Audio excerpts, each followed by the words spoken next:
Iran ও যুক্তরাষ্ট্র Israel কি পারমাণবিক যুদ্ধের দ্বারপ্রান্তে? ইরানের বিরুদ্ধে কতগুলো পারমাণবিক বোমা ফেলবে ইসরায়েল? হরমুজ প্রণালী বন্ধ, জ্বালানি তেলের দাম আকাশ ছোঁয়া। এই কারণেই কি রাশিয়ার পররাষ্ট্রমন্ত্রী সের্গেই ল্যাভরভ বললেন তৃতীয় বিশ্বযুদ্ধ শুরু হয়ে গেছে?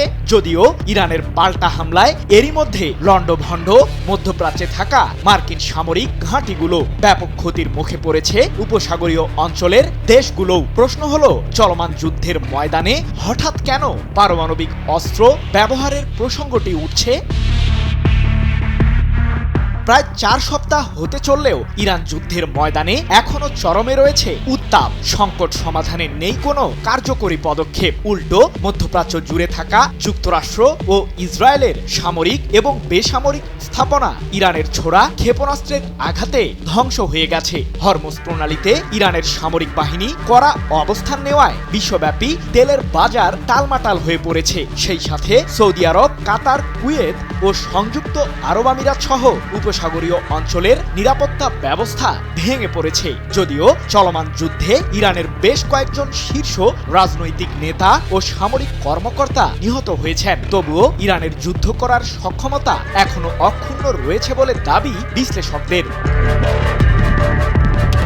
এমন পরিস্থিতির মাঝেই রাশিয়ার পররাষ্ট্রমন্ত্রী সের্গেই ল্যাভরভ জানালেন ভেনেজুয়েলার সদ্য সাবেক প্রেসিডেন্ট নিকোলাস মাদুরোকে উৎখাত ও ইরানের ঘটনাবলী হল পশ্চিমা আধিপত্যের অপচেষ্টার সরাসরি ফল, যার কারণে আন্তর্জাতিক বিশ্লেষকরা এটিকে তৃতীয় বিশ্বযুদ্ধের সাথেই তুলনা করছেন।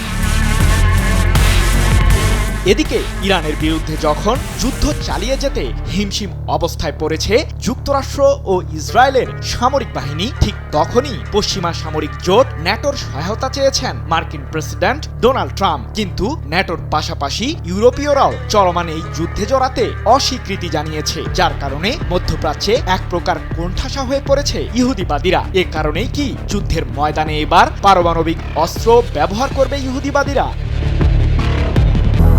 200-র বেশি সার্ভিস ও ফিচারে লেনদেনের সব বিকাশ অ্যাপে সম্ভব।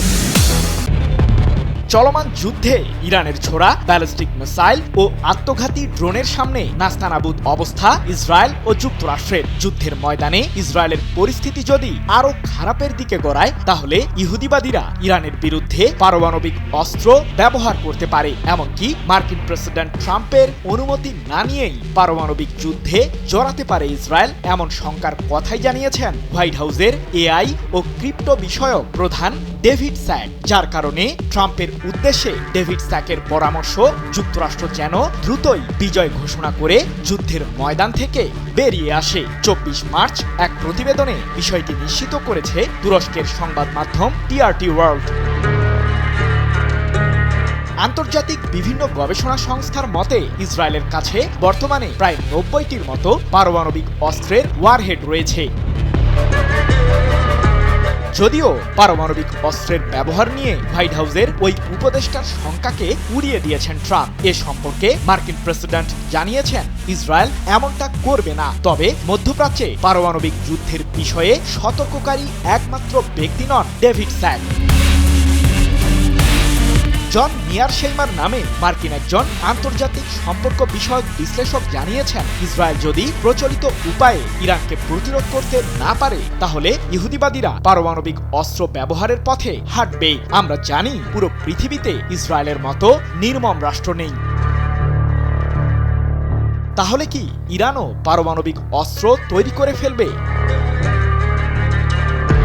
সম্প্রতি জাতিসংঘের পরমাণু সংস্থা IAEA এর প্রধান রাফায়েল গ্রসি দাবি করে বলেছেন, ইরানের ইস্পাহান পারমাণবিক কেন্দ্রে এখনো গচ্ছিত আছে 200 কেজি ইউরেনিয়াম, যার পরিশুদ্ধতার মাত্রা 60%-এরও বেশি। দেশটি চাইলে এগুলোকে 90% উন্নীত করে পারমাণবিক অস্ত্র তৈরির পথে হাঁটতে পারে। আর যুদ্ধের ময়দানে ইসরায়েল পারমাণবিক অস্ত্র ব্যবহার করলে যে ইরানও চুপ করে বসে থাকবে না, সে বার্তাই দিয়েছেন যুক্তরাষ্ট্রের MIT বিশ্ববিদ্যালয়ের ইমেরিটাস অধ্যাপক থিওডর পোস্টল। তার দাবি, ইহুদিবাদীদের মোকাবিলায় ইরান তড়িঘড়ি করে পারমাণবিক অস্ত্র তৈরি করে ফেলতে পারে।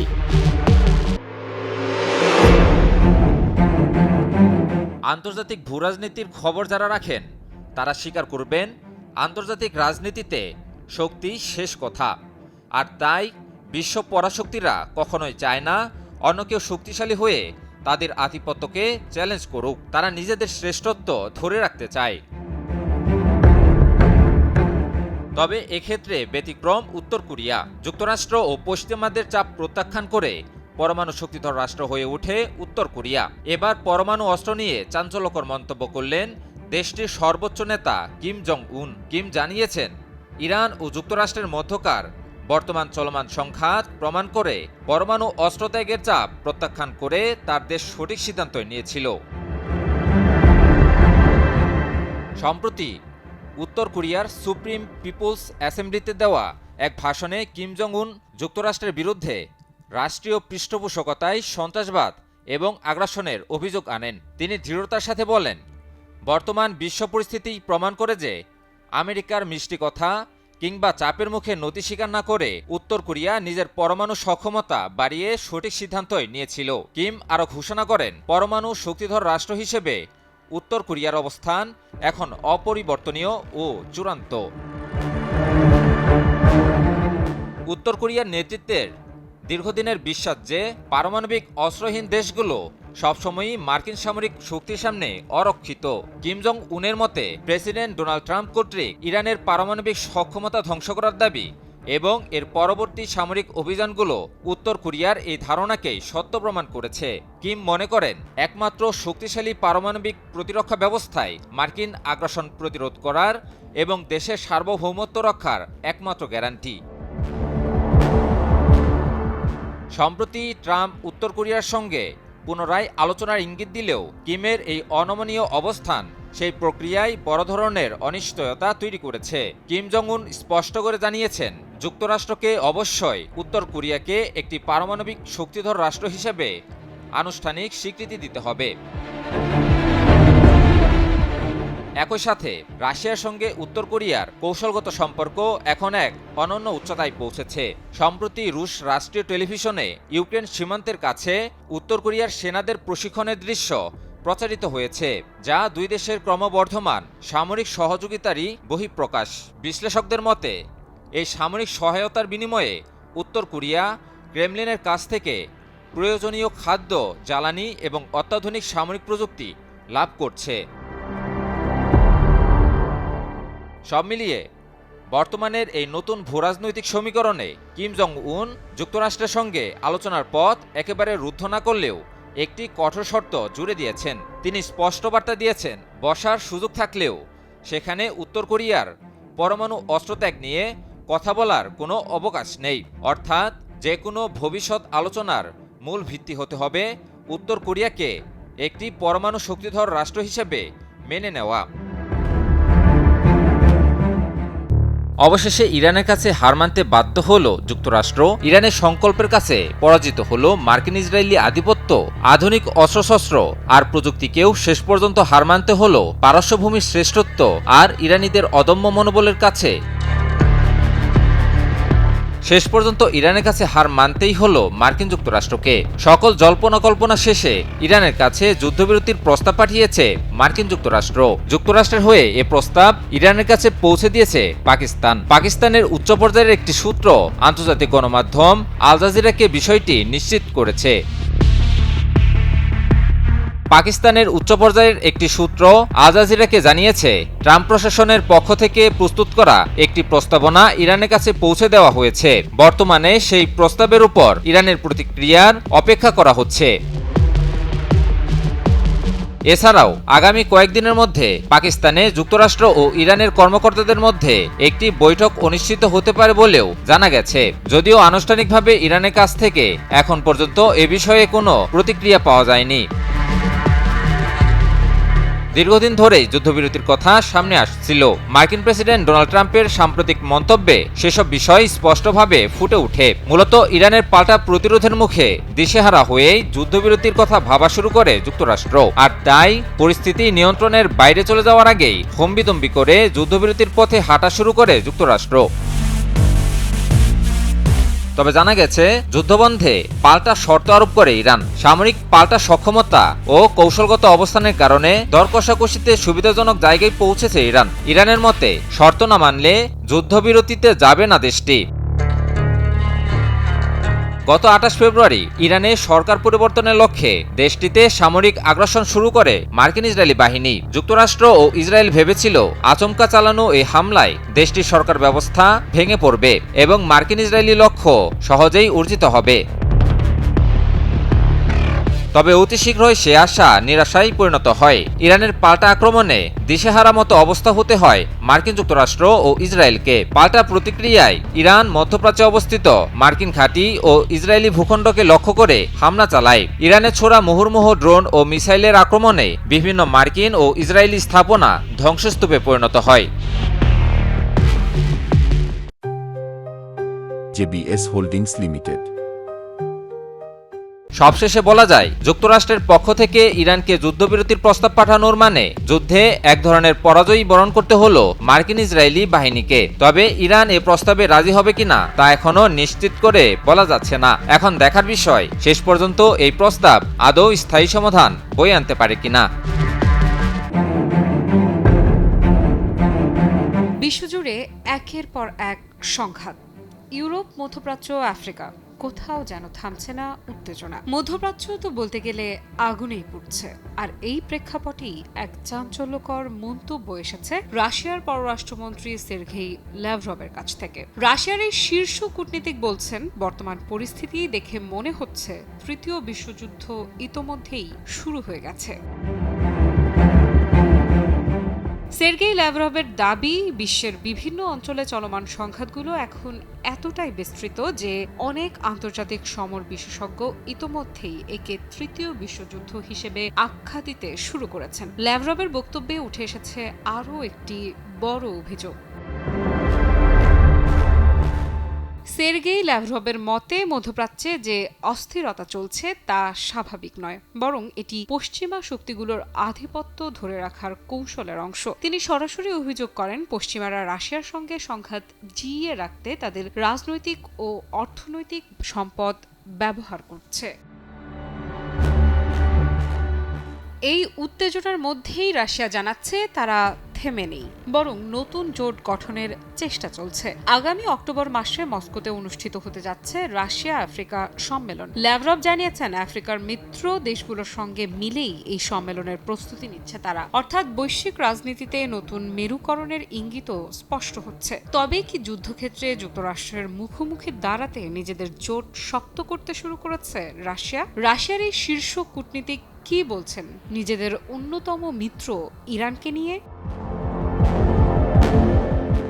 ইরান ইস্যুতে সের্গেই ল্যাভরভ বলেন, ইরান এবং তার প্রতিবেশীদের মধ্যে সম্পর্কের অবনতি পুরো অঞ্চলকে অস্থিতিশীল করে তুলছে। তিনি অভিযোগ করেন, যুক্তরাষ্ট্র এবং ইসরায়েল ইরানের ওপর কঠোর সামরিক আগ্রাসন চালাচ্ছে। এই পরিস্থিতি শুধু আঞ্চলিক নয়, এর প্রভাব পড়বে বৈশ্বিক বাণিজ্য, জ্বালানি নিরাপত্তা এবং আন্তর্জাতিক যোগাযোগ ব্যবস্থার উপর। অর্থাৎ একটি আঞ্চলিক সংঘাত খুব দ্রুতই বৈশ্বিক সংকটে রূপ নিতে পারে। রাশিয়া ইরানের পাশেই আছে জানিয়ে ল্যাভরভ বলেন, এই পরিস্থিতি নিয়ে রাশিয়া ইতোমধ্যে আলোচনা শুরু করেছে। গালফ কর্পোরেশন কাউন্সিলের সদস্য দেশগুলো এবং ইরানের সঙ্গে যোগাযোগ রেখে নিজেদের অবস্থান তুলে ধরছে মস্কো। তবে প্রশ্ন থেকেই যায়, এই আলোচনা কি উত্তেজনা কমাতে পারবে? রাশিয়ার অবস্থান স্পষ্ট, মধ্যপ্রাচ্যের সংকটের সমাধান যুদ্ধ নয়, বরং আলোচনায়। ল্যাভরভ বলছেন, ঐক্য এবং স্বার্থের ভারসাম্যের ভিত্তিতেই টেকসই সমাধান সম্ভব। কিন্তু বাস্তবতা কি এতটা সহজ? কারণ একই সময়ে কিউবা ইস্যুতেও উদ্বেগ বাড়ছে। ল্যাভরভ অভিযোগ করেছেন, কিউবার ওপর আন্তর্জাতিক চাপ ক্রমেই বাড়ছে। তিনি জানিয়েছেন, কিউবার সার্বভৌম উন্নয়নের অধিকারকে সমর্থন করে রাশিয়া। শুধু কথায় নয়, মানবিক সহায়তা সহ প্রয়োজনীয় সহায়তা অব্যাহত রাখার প্রতিশ্রুতিও দিয়েছে মস্কো। অর্থাৎ রাশিয়া শুধু নিজেদের অঞ্চলে নয়, বিশ্বের বিভিন্ন প্রান্তে নিজেদের প্রভাব বজায় রাখতে সক্রিয়। কি বুঝলেন ভাই? অনলি যেটাই চাই। এদিকে দীর্ঘদিনের এক জ্বলন্ত ইস্যু ফিলিস্তিন প্রসঙ্গে ল্যাভরভ বলেছেন, ন্যায় বিচার প্রতিষ্ঠার লক্ষ্যে আরব ও মুসলিম দেশগুলোর সঙ্গে একসঙ্গে কাজ করবে রাশিয়া। তার দাবি, জাতিসংঘের প্রস্তাব অনুযায়ী একটি ন্যায়সঙ্গত সমাধান নিশ্চিত করতে তারা প্রচেষ্টা চালিয়ে যাবে। সব মিলিয়ে ল্যাভরভের বক্তব্য যেন এক সতর্ক বার্তা। বিশ্ব কি ধীরে ধীরে তৃতীয় বিশ্বযুদ্ধের দিকে এগোচ্ছে? মধ্যপ্রাচ্যে এখন যেন দাও দাও করে চলছে আগুন, আর সেই আগুন কতটা ছড়িয়ে পড়তে পারে তা নিয়ে বাড়ছে বিশ্বজুড়ে উদ্বেগ। ইরানকে ঘিরে যুক্তরাষ্ট্র ও ইসরায়েলের সঙ্গে চলমান সংঘাত থামার কোনো লক্ষণই যেন দেখা যাচ্ছে না, বরং সময়ের সঙ্গে সঙ্গে উত্তেজনা আরও তীব্র হচ্ছে। যুদ্ধ শুরুর আগেই ইরান সতর্ক করেছিল তাদের উপর আঘাত এলে পুরো অঞ্চল জ্বলে উঠবে। এখন সেই আশঙ্কা বাস্তবে রূপ নিতে শুরু করেছে। 28 ফেব্রুয়ারি থেকে চলমান সংঘাত ইতোমধ্যেই প্রভাব ফেলেছে মধ্যপ্রাচ্যের প্রভাবশালী দেশগুলোতে। সবচেয়ে বড় ধাক্কা এসেছে জ্বালানি খাতে, কারণ হরমুজ প্রণালী কার্যত অচল হয়ে পড়ায় বিশ্ববাজারে তেল সরবরাহে দেখা দিয়েছে অস্থিরতা। এই পরিস্থিতিতে কূটনৈতিক মঞ্চে নতুন পদক্ষেপ নিয়েছে ইরান, আর এতে ইরান চাইছে বৈশ্বিক দুই পরাশক্তি চীন এবং রাশিয়ার দৃঢ় সমর্থন। ইরানের পররাষ্ট্রমন্ত্রী আব্বাস আরাকচি সরাসরি দুই পরাশক্তি মিত্রকে আহ্বান জানিয়েছেন জাতিসংঘ নিরাপত্তা পরিষদে যুক্তরাষ্ট্র ও ইসরায়েলের বিরুদ্ধে কঠোর অবস্থান নিতে। তার অভিযোগ, এই পরিষদকে নিজেদের স্বার্থে ব্যবহার করছে যুক্তরাষ্ট্র, যা বন্ধ করা জরুরি। 24 মার্চ ওয়াং ই এর সঙ্গে এক গুরুত্বপূর্ণ ফোন আলাপে তিনি এই বিষয়গুলো তুলে ধরেন। আলোচনায় ওয়াং ই ইরানের ওপর সামরিক হামলার নিন্দা জানান এবং আলী লারিজানি নিহত হওয়ার ঘটনায় শোক প্রকাশ করেন। একই সঙ্গে আরাকচি স্পষ্ট করেছেন, বর্তমান সংকটের জন্য তিনি দায়ী করেছেন যুক্তরাষ্ট্র ও ইসরায়েলকে। তার ভাষায়, ইরান তার সার্বভৌমত্ব ও ভৌগোলিক অখণ্ডতা রক্ষায় দৃঢ়ভাবে প্রতিরোধ চালিয়ে যাবে। হরমুজ প্রণালী নিয়েও তিনি গুরুত্বপূর্ণ তথ্য দেন। তার দাবি, এই জলপথের অস্থিতিশীলতার জন্য দায়ী যুক্তরাষ্ট্র ও ইসরায়েলের সামরিক পদক্ষেপ। তিনি আরও জানান, যুক্তরাষ্ট্র ও ইসরায়েল সংশ্লিষ্ট জাহাজের জন্য এই প্রণালী বন্ধ করে দেয়া হয়েছে, তবে অন্য দেশগুলোর জাহাজ চলাচল ইরানের নিয়ন্ত্রণে সীমিতভাবে চালু আছে। অর্থাৎ পুরো পথ বন্ধ না করে একটি নিয়ন্ত্রিত প্রবাহ তৈরি করেছে তেহরান। আমি ভরসা রাখি হিরন স্মার্ট ওয়াটার পিউরিফায়ারে। এদিকে জাতিসংঘ নিরাপত্তা পরিষদের ভূমিকা নিয়েও ক্ষোভ প্রকাশ করেছে ইরান। তাদের অভিযোগ, পরিষদ প্রকৃত আগ্রাসীদের বিরুদ্ধে ব্যবস্থা নেওয়া নিয়ে উল্টো ইরানেরই সমালোচনা করছে। ফলে চীন ও রাশিয়ার মতো দেশগুলোর কাছে এই বিষয়ে আরও দৃঢ় অবস্থান নেওয়ার আহ্বান জানিয়েছে তেহরান। অন্যদিকে চীন কিছুটা ভারসাম্যপূর্ণ অবস্থান নিয়েছে। ওয়াং ই জানিয়েছেন, তারা আন্তর্জাতিক আইন ও কূটনৈতিক সমাধানের পক্ষে এবং একতরফা আধিপত্যবাদী আচরণের বিরোধিতা করে। সব মিলিয়ে বিশ্ব রাজনীতির মঞ্চে এখন এক জটিল সমীকরণ তৈরি হয়েছে। একদিকে যুক্তরাষ্ট্র ও ইসরায়েল, অন্যদিকে ইরান, আর তার পেছনে সম্ভাব্য সমর্থন হিসেবে চীন ও রাশিয়া। তবে কি জাতিসংঘের দীর্ঘ নিরাপত্তার পক্ষকাল এবার খুঁজতে চলেছে? হরমুজ প্রণালী একটি সরু জলপথ, কিন্তু এর ওপর নির্ভর করে পুরো বিশ্বের জ্বালানি প্রবাহ। প্রতিদিন অসংখ্য তেলবাহী জাহাজ এই পথ পাড়ি দেয়। এখন ঠিক এই জায়গাটিকে ঘিরেই তৈরি হয়েছে যুক্তরাষ্ট্রের জন্য এক নতুন অদৃশ্য আতঙ্ক। যুক্তরাষ্ট্রের অভিযোগ, ইরান গোপনে এই প্রণালীতে বসিয়েছে সামুদ্রিক মাইন, এমন মাইন যা পানির নিচে লুকিয়ে থেকে মুহূর্তেই একটি বিশাল জাহাজ ধ্বংস করতে পারে। সিবিএস নিউজের প্রতিবেদনে বলা হয়েছে, ইরানের Islamic revolutionary guard corps Hormuz প্রণালীতে বহু মাইন স্থাপন করেছে। এই মাইনগুলোর নাম মাহাম 3 এবং মাহাম 7। এগুলো অত্যাধুনিক মানের। মাইনগুলো শুধু বিস্ফোরণ ঘটায় না, বরং প্রথমে লক্ষ্য শনাক্ত করে, তারপর সঠিক মুহূর্তে আঘাত হানে। অর্থাৎ এগুলো এক ধরনের স্মার্ট ট্র্যাপ। কখন এই মাইন বসানো হলো? মার্কিন সংবাদ মাধ্যমগুলোর দাবি, ডোনাল্ড ট্রাম্প যে 2 দিনের আলটিমেটাম দিয়েছিলেন সেটি শেষ হওয়ার আগেই 23 মার্চের মধ্যে এই মাইন বসানো হয়। তবে সংখ্যা এখনো নিশ্চিত নয়। হরমুজ প্রণালী দিয়ে বিশ্বে ব্যবহৃত তেলের প্রায় 20% পরিবহন হয়। এই পথ বাধাগ্রস্ত হলে তেলের দাম বাড়বে, বাণিজ্যে ধাক্কা লাগবে, আর বিশ্ব অর্থনীতি হয়ে উঠবে অস্থির। ইতোমধ্যেই তার আভাস মিলছে, শিপিং কোম্পানিগুলো চিন্তায় পড়ে গেছে। কেউ কেউ বিকল্প রুট খুঁজছে, বিমা খরচ বাড়ছে, যা শেষ পর্যন্ত প্রভাব ফেলবে সাধারণ মানুষের জীবনেও। বিশ্লেষকদের মতে এই মাইন বসানো হয়েছে খুব পরিকল্পনা করে, এলোমেলো ভাবে নয়, বরং নির্দিষ্ট জায়গায়। ফলে ইরান চাইলে কিছু জাহাজকে যেতে দেবে, আবার চাইলে পথ আটকে দেবে। পুরো প্রণালী বন্ধ না করেও নিয়ন্ত্রণ ধরে রাখার এক কৌশলী পদক্ষেপ। আরও একটি গুরুত্বপূর্ণ তথ্য সামনে এসেছে। ধারণা করা হচ্ছে এই মাইনগুলো ইরানের নিজস্ব উপকূলের কাছে নয়, বরং দুবাইয়ের কাছাকাছি এলাকায় বসানো হয়েছে, যা পরিস্থিতিকে আরও জটিল ও সংবেদনশীল করে তুলেছে। এ বিষয়ে নৌ ইতিহাসবিদ জন বাল্কলি বলেছেন, বিশ্বের তেলের প্রবাহ নিয়ন্ত্রণ করতে পারলে সরাসরি যুদ্ধের দরকার হয় না। অর্থাৎ এটা শুধু সামরিক কৌশল নয়, বরং অর্থনৈতিক চাপ তৈরির এক শক্তিশালী উপায়। তবে এখন পর্যন্ত কোনো জাহাজ মাইনের দ্বারা ক্ষতিগ্রস্ত হয়েছে কিনা এমন নিশ্চিত খবর নেই। তবে ড্রোন হামলার আশঙ্কায় অনেক জাহাজই চলাচল কমিয়ে দিয়েছে। ফলে বাস্তবে হরমুজ প্রণালী খোলা থাকলেও চলাচল আগের মতো স্বাভাবিক নেই। পরিস্থিতি পর্যবেক্ষণ করছে যুক্তরাষ্ট্র, যুক্তরাজ্য, ফ্রান্স, পাশাপাশি জাপানও প্রয়োজনের সহায়তার কথা জানিয়েছে। 200-র বেশি সার্ভিস ও ফিচারে লেনদেনের সব বিকাশ অ্যাপে সম্ভব। মার্কিন অবসরপ্রাপ্ত জেনারেল জ্যাক কিন সতর্ক করে বলেছেন, আমাদের অত্যন্ত সতর্ক থাকতে হবে, কারণ পরিস্থিতি দ্রুত বদলাচ্ছে।